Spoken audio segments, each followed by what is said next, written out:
Nos encontramos con el arquitecto José Manuel Mijares y Mijares en esta majestuosa construcción del siglo XVIII, el Colegio de San Ignacio de Loyola, conocido también, maestro, como Colegio de las Vizcaínas. Aquí usted tiene una etapa de gran auge en lo que es el campo de la restauración, pero nos comentaba también que, bueno, su interés inicial no era hacia la restauración. ¿Cómo se da todo este interés, maestro? Pues este interés se da, como platicaba el otro día, porque yo heredé una casita en el centro que estaba totalmente caída, y me di cuenta que cuando se empieza a explorar estas ruinas y a restaurar, se encuentra uno con grandes sorpresas. Hay veces que dicen que un restaurador es como un mago que quita una cosa y sale otra, ¿no? Sí. Un poco eso de la restauración.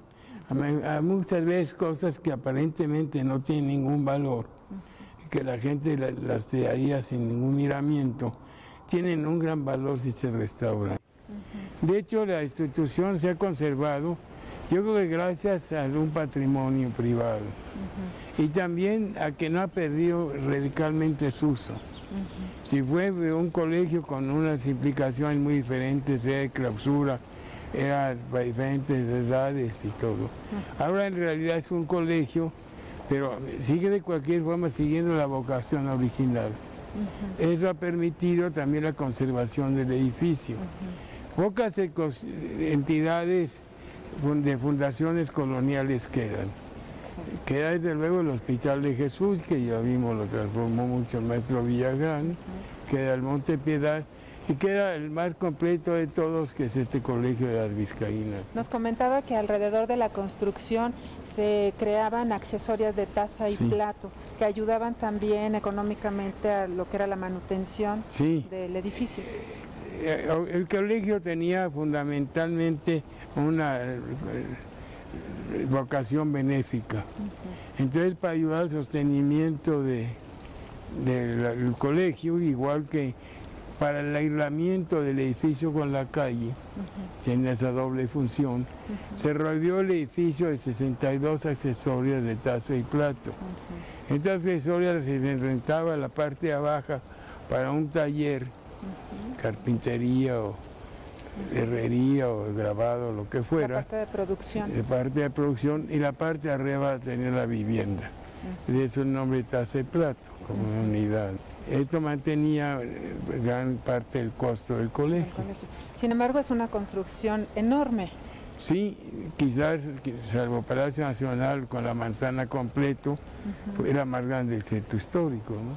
A partir de la iniciativa y los permisos que otorga el rey, se decide la construcción en este... El problema es que cuando los vascos solicitan un permiso, les quieren dar un terreno para calzar el Calvario, lo que hoy es la Avenida Juárez. Pero les conceden que era un lugar bastante malo, donde era un tianguis dependiente de San Juan, del barrio San Juan, y que se había usado como para venta de animales. Los terrenos eran fangosos. Cuando se empieza la construcción de este gran edificio, que desde un principio ocupa toda esta dos manzanas propiamente, que curiosamente es donde está la casa de los capellanes, y dejé algunos rastros para que se viera la casa antigua, ¿no? Ah, muy bien, muy bien. Pero se realiza todo este plano, pues precisamente por el arquitecto José Rivera, aunque intervienen muchos después. No tanto porque no construyera el edificio, sino por conseguir los permisos para abrirlo. Muy bien. Se tiene que recurrir al mismo rey y al mismo papa para que otorguen los permisos para poder abrir el edificio. Cuando inician la construcción, maestro, del partido original hasta nuestros días, ¿está existiendo ese partido? Se ha modificado, pero sí, en datos, muchos sí existían.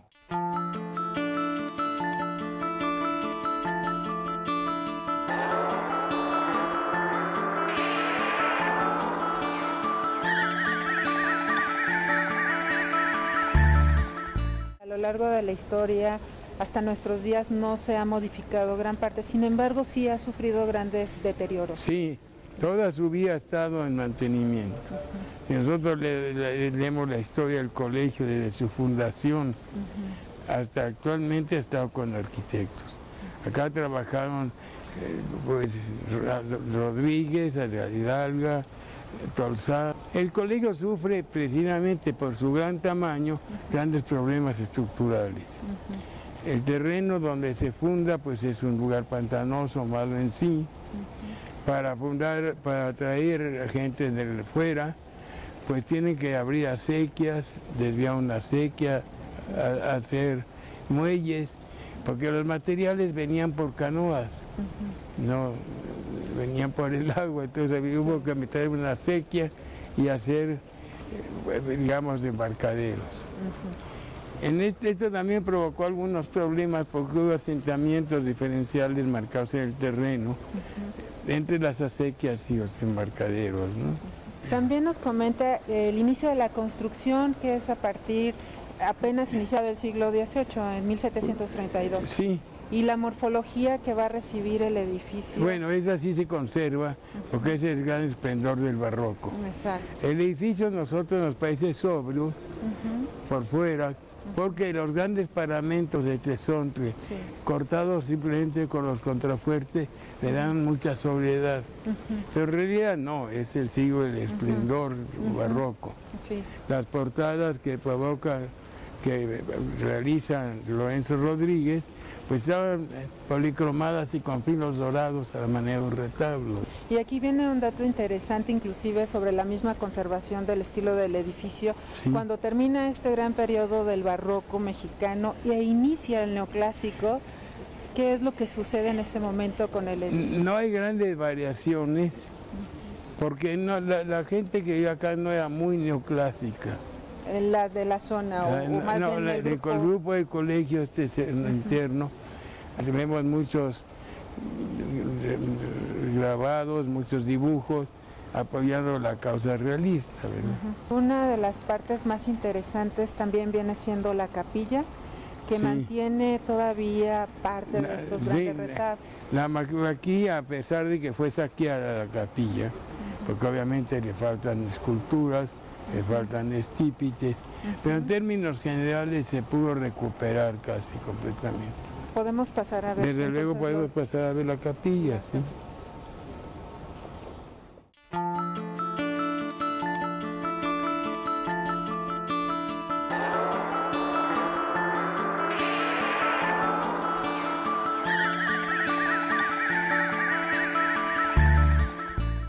Arquitecto, nos encontramos en la capilla del Colegio de las Vizcaínas, que si bien no era una institución que pertenecía al clero, también tenía muchas actividades religiosas. Sí, aunque no pertenecía al clero, se refiere a que no estaba unido a alguna comunidad religiosa, ni pertenecía tampoco directamente al clero secular, sino que era una independiente en cuanto a estructura. Debido a eso tampoco entra la ley de desamortización. Es un patrimonio privado, pero ese patrimonio privado es profundamente religioso, ¿verdad? Al colegio le dan el nombre San Ignacio, la capilla se dedica a San Ignacio, y la vida religiosa de las que educaban acá era bastante importante. Componían música religiosa, bordaban cosas religiosas para los altares, para las casullas, para todo esto, aunque no propiamente estaban dentro de la orden, ¿no? Eran totalmente independientes. Esta independencia permitió que no fuera tan mal logrado el colegio a otros edificios, porque de otra manera mejor lo hubieran dividido y seccionado. Pero se quedó que aunque en algunas épocas, como en la invasión americana, se usó como hospital, sin embargo siempre ha tenido la imagen de colegio.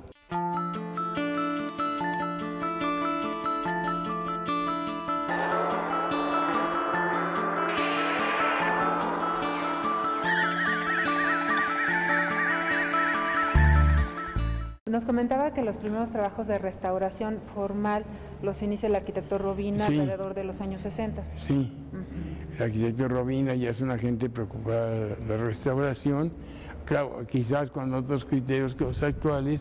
A él se debe en gran parte la fundación de la Escuela de Restauración en la Universidad Nacional, ¿no? Pero sí detectamos ciertos elementos que son respetados y que son diferenciados de lo que puede ser la época actual de la época original. En la época de Robina se podían tomar las mismas cartas de Atenas y esto, daban hincapié para hacer cosas que ya no se aceptan tanto ahora, como por ejemplo quitar los aplanados y una serie de cosas que ya no son tan aceptables. Porque los aplanados son, aparte de todo, es una protección a la piedra. Algunos detalles interesantes que se pueden observar a simple vista. Pues mira, bueno, estos azulejos sí que se marca claramente el colorido de los originales de los que se pusieron para recuperar el nivel. Y la parte de remate, la cintilla que tiene también los azulejos, sí se ven también diferenciados. Se ven diferentes los nuevos de los antiguos.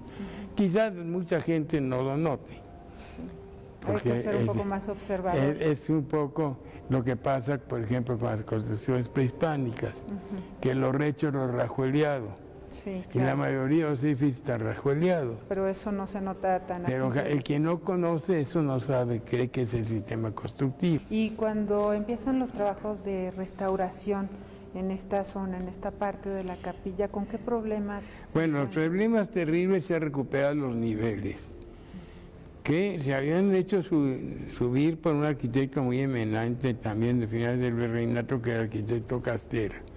Se dijo que para que no se hundiera, pues subían el piso. Bueno, pero ya con otros criterios de restauración, pues se pensó que había que recuperar los niveles, recuperar los retablos, pero por eso debemos los pilares relabrados en estas bases de concreto, porque para poder tener acceso a la iglesia, pues tuvo que recuperarse el nivel de esta parte, al menos del patio. En un principio la capilla no tenía puerta al exterior. La puerta al exterior ya se la ponen a finales del siglo XVIII y es obra de Lorenzo Rodríguez, el mismo arquitecto que construyó el Sagrario. Y también este arco es obra de Lorenzo Rodríguez, porque cuando la capilla iba para el colegio tampoco tenía reja el coro bajo. Sí, se modifica un poco porque ya hay gente que puede entrar al colegio.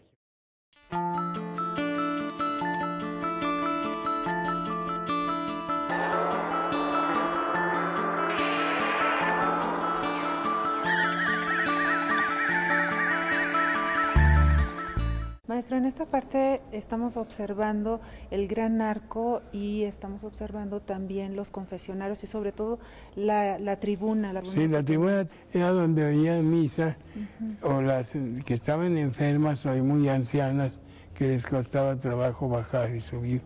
Para no ser vistas y guardar la clausura, participaban de los servicios religiosos de la tribuna. Es muy notable también el órgano. Desgraciadamente ahorita por protección está cubierto, pero es uno de los mejores órganos, mejor restaurados. Acá en Vizcaínas incluso hubo un taller de restauración de órganos, pero acá se restauró el órgano, por ejemplo, de Pascolula, en Oaxaca, el de Tasco, el de Santa Prisca, se instalaban en talleres de Vizcaínas, dentro de unas accesorias. Sí. Y antes, maestro, en estos retablos, actualmente resultaría un poco complejo esta parte didáctica, sin embargo, en el tiempo, o en ese tiempo más bien, era muy didáctico. Claro, cada retablo tenía su iconografía que ligaba a todos los entablos marianos, pues tenían San Agustín, Santa Ana, tenían San José, San Juan Bautista, Virgen de Aranzazú, luego vemos San Francisco de Borja, San Francisco Javier, y luego San Luis Gonzaga y San Estanislao de Cosca, todos ellos santos jesuitas. Sí hubo afinidad entre los santos jesuitas y el colegio, a pesar que recordemos que ya en esa época los jesuitas no estaban en México. Había sido expulsado 50 años antes, ¿no? Y los vascos hay que recordar, porque tanto San Ignacio de Loyola como San Francisco Javier, pues fueron vascongados, ¿no?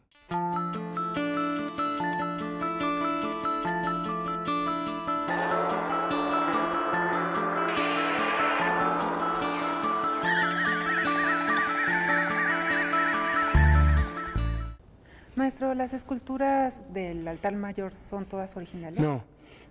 Mira, desgraciadamente, a pesar de tener el tan rico patrimonio que es uno de los mejores conservados, eso no quitó que hubo saqueos. Las esculturas del altar mayor fueron también saqueadas. Igual que, por ejemplo, los dos estatuas típicos de este altar. Yo tengo para mí claro que el remate del altar es el Cristo, San José y Nicodemos como un calvario. Pero para mí este altar tuvo los fundadores de las 4 órdenes religiosas más importantes, las 5 órdenes religiosas más importantes, que fueron San Agustín, San Pedro Nolasco, de los mercedarios, San Francisco y Santo Domingo. Y desde luego, pues, siguiendo San Ignacio de Loyola, el fundador de los jesuitas. Nos comentaba que San Ignacio de Loyola cambió un poco la vestimenta. Bueno, sí, la vestimenta de San Ignacio de Loyola a lo mejor parecía en un ámbito como de bodas y un poco de bullicio como este, que estuviera vestido de negro. Y se puso otra iconografía de San Ignacio, que es vestido de sacerdote, ¿no? Que también es válida. Así está Jesús de Roma, pero sí es nueva la escultura.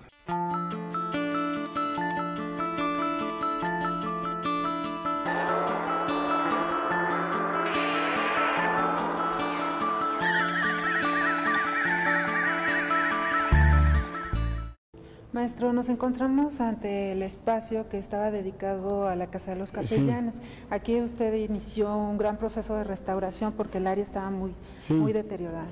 Sí, la parte más deteriorada del colegio era esta zona, porque había carecido de uso ante muchos años. Incluso había una escuela Secretaría de Educación Pública que había puesto entre pisos y escaleras y todo, construido baños. Realmente no se podía usar la planta baja, no había acceso a planta baja.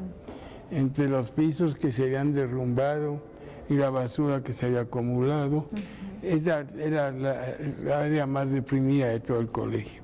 Pero también observamos que hay un trabajo de restauración, consolidación del espacio, pero también didáctico, maestro, que deja huellas. Bueno, quizás por un poco la formación de profesor y enseñar el colegio, yo tuve la idea de que fuera didáctico.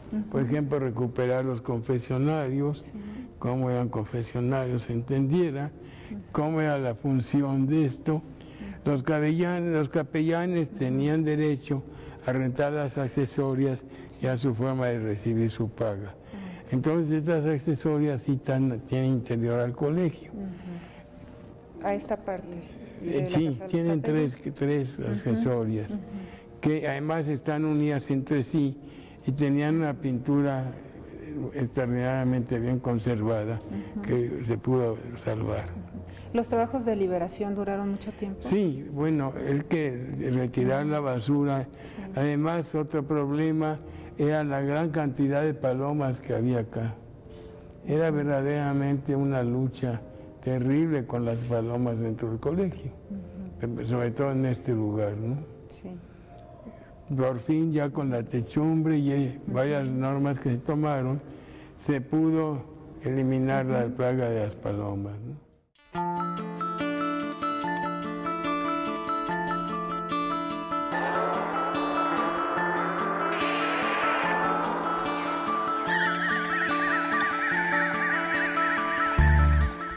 Bueno, estamos ahorita en el patio de la Casa de los Capellanes. Desde luego esta puerta no se usa nunca, porque además el nivel de la calle queda muy alto, ¿no? Pero es el lugar que ocupa el zaguán. Esta primera habitación era la que ocupaba el portero, esta era una accesoria de renta, en este caso está habilitada como carpintería, y en esta parte de allá estaba donde vivía el sacristán. En la parte de arriba vivían los capellanes, que eran 2 o 3 siempre. Esta parte era la que estaba abierta al exterior, claro. Y las accesorias tenían también esta comunicación. Sí, porque los capellanes no guardaban clausura y vivían un poco de rentas de estas accesorias. En cambio, esta casa no se puede comunicar con el interior del colegio, nada más por un patio con doble puerta que se cerraba, que era donde se velaba en dado caso de alguna de las pensionadas muriera. Entonces se velaba acá.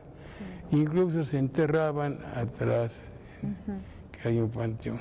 ¿Cuánto tiempo tardaron los trabajos, maestro, de restauración? Como 2 años. 2 años. Hasta acabar con el museo. Es un museo de sitio que únicamente exhibe partes fundamentales del colegio, ¿no? Como a qué se dedicaban, qué estudiaban, cuál era la vida del colegio. ¿Qué hacían las niñas? Y pequeñas muestras de lo que hacían y cómo estudiaban y lo que realizaban. Es un museo propiamente del colegio, ¿no? Yo quisiera mandar el siguiente mensaje que me parece importante en lo referente a este edificio.